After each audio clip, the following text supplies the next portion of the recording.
Well, Esra Ozyurek is an associate professor in contemporary Turkish studies at the European Institute, which is part of the London School of Economics. She joins me in the studio now. Thank you very much for coming in. The general criticism coming from Western capitals is that President Erdogan needs to adhere to the rule of law. Clearly, his government doesn't see it that way. They right now see a very justified response to a plot in which innocent lives were lost. How do you see this developing now? Obviously, this attempt was outrageous. Any government would be very angry and would make sure that the people who are responsible for it are punished. But at the same time, it is important to realize that what is behind it. For a long time in Turkey, we have been seeing loss of independence of judiciary. There were a lot of human rights abuses.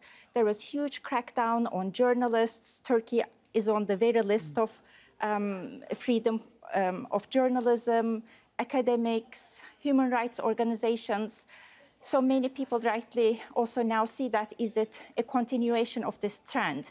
Is it just continuation of suppressing any civil society, any opposition group? So people are worried.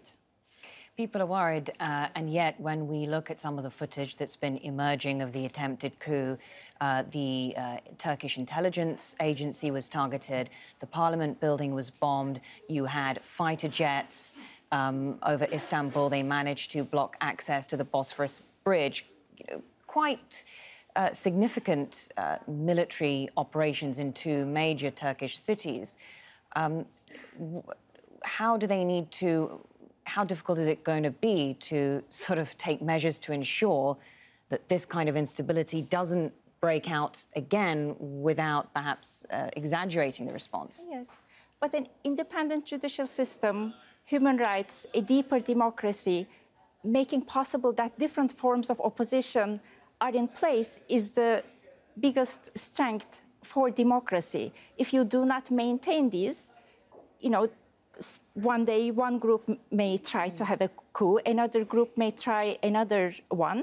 So what is important is to establish democracy, and AKP and Mr. Erdogan was doing a fantastic job in the year 2000s when they first came to power, and so many different segments of society were after them. It really was a fresh breath of democratic air. A lot of freedoms were given to Kurds. Religious freedoms were really at the forefront, and at that time they had a lot of support. And after this coup, a lot of people in the country and outside the country really again gathered around him. For a while, he had a lot of critics both outside and inside. So I hope this can be a comeback of that moment, and Mr. Erdogan and AKP government can again embrace democracy, deepen democracy. This comes at a very difficult time for Turkey and countries in the region. In fact, Turkey is facing domestic challenges in the southeast with the Kurds, but then also they're dealing with problems on their borders with Iraq and Syria.